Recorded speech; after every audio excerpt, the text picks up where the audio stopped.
हरे कृष्णा। आप सभी का दिन शुभ और मंगलमय हो। प्यारे श्रोतागण, सनातन कथा संग्रह चैनल में आप सभी का स्वागत है। चलिए सुनते हैं माघ मास कथा महात्म अध्याय 3। तब राजा दिलीप कहने लगे कि महाराज, यह पर्वत कितना ऊंचा और कितना लंबा चौड़ा है। तब वशिष्ठ जी कहने लगे कि 36 योजन ऊंचा, ऊपर चोटी में 10 योजन चौड़ा और नीचे 16 योजन चौड़ा है, जो हरी, चंदन, आम, मदार, देवदार और अर्जुन के वृक्षों से सुशोभित है। दुर्भिक्ष से दुखी होकर इस पर्वत को फल और फूलों से परिपूर्ण देखकर भृगु वहीं रहने लगे और यहाँ पर कंदराओं, वनों और उपवनों में बहुत दिनों तक तप करते रहे। इस प्रकार जब भृगु ऋषि वहाँ पर अपने आश्रम पर रह रहे थे तो एक विद्याधर अपनी पत्नी सहित उतरा। वे अत्यंत दुखी थे। उन्होंने भृगु ऋषि को प्रणाम किया और ऋषि ने बड़े मीठे स्वर में उनसे कहा कि हे विद्याधर, तुम बड़े दुखी दिखाई देते हो, इसका क्या कारण है? तब विद्याधर कहने लगा कि महाराज, पुण्य के फल को पाकर, स्वर्ग पाकर तथा देवतुल्य शरीर पाकर भी मेरा मुख व्याघ्र जैसा है। मेरे दुख और अशांति का यही कारण है। न जाने किस पाप का फल है। मेरे चित्त की व्याकुलता का दूसरा कारण भी सुनिए। मेरी पत्नी अति रूपवती, मीठा वचन बोलने वाली, नाचने और गाने की कला में अति प्रवीण, शुद्ध चित्त वाली, सातों सुरों वाली, वीणा बजाने वाली, जिसने अपने कंठ से गाकर नारद जी को प्रसन्न किया, नाना स्वरों के नाद से वीणा बजाकर कुबेर को प्रसन्न किया, अनेक प्रकार के नाच ताल से शिव जी महाराज भी अति प्रसन्न और रोमांचित हुए। शील, उदारता, रूप तथा यौवन में स्वर्ग की कोई अप्सरा भी इस जैसी नहीं है। कहाँ ऐसी चंद्रमुखी स्त्री और कहाँ मैं व्याघ्र मुख वाला। यही चिंता सदैव मेरे हृदय को जलाती है। विद्याधर के ऐसे वचन सुनकर तीनों लोकों की भूत, भविष्य और वर्तमान की बात जानने वाले तथा दिव्य दृष्टि वाले ऋषि कहने लगे कि हे विद्याधर, कर्म के विचित्र फलों को प्राप्त होकर ज्ञानी पुरुष भी मोह को प्राप्त हो जाते हैं। मक्खी के पैर जितना विष भी प्राण लेने वाला हो जाता है। छोटे छोटे पापों का फल भी अत्यंत दुखदायी हो जाता है।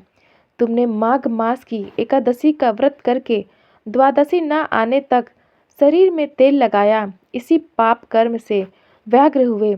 एकादशी के दिन उपवास करके द्वादशी को तेल लगाने से राजा पुरुरवा ने भी कुरूप शरीर पाया था।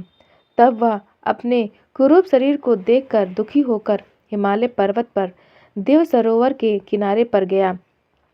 प्रीतिपूर्वक शुद्ध स्नान कर कुशा के आसन पर बैठकर भगवान कमल नेत्र, शंख, चक्र, गदा, पद्म के धारण करने वाले, पीतांबर पहने, वनमाला धारण किए हुए विष्णु का चिंतन करते राजा पुरुरवा ने 3 मास तक निराहार रहकर भगवान का चिंतन किया।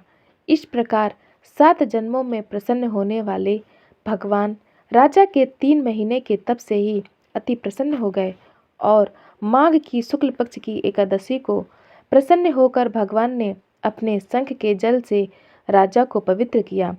भगवान ने उसके तेल लगाने की बात याद दिलाकर सुंदर देवताओं का सा रूप दिया, जिसको देखकर उर्वशी भी उसको चाहने लगी और राजा कृतकृत्य होकर अपनी पुरी को चला गया। भृगु ऋषि कहने लगे कि हे विद्याधर, इसलिए तुम क्यों दुखी होते हो?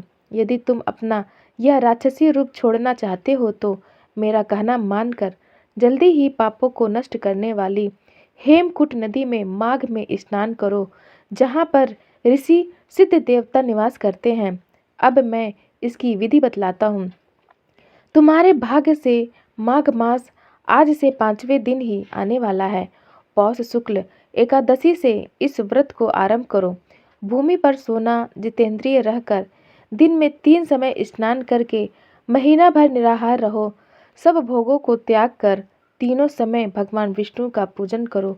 जब तुम द्वादशी को शिव जी श्रोतम और मंत्रों से पूजन करोगे तो तुम्हारा मुख देखकर सभी चकित हो जाएंगे और तुम अपनी पत्नी के साथ सुखपूर्वक क्रीड़ा करोगे।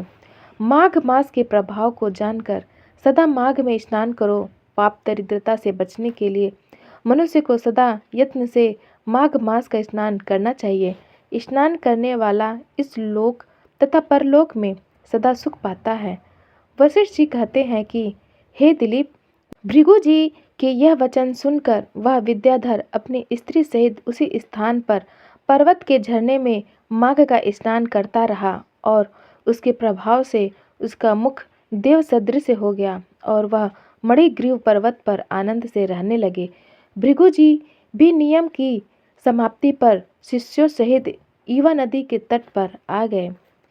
प्यारे श्रोतागण, माघ मास कथा महात्म्य का अगला अध्याय जानने के लिए आप हमारे चैनल सनातन कथा संग्रह को लाइक करें, शेयर करें और सब्सक्राइब करें। धन्यवाद।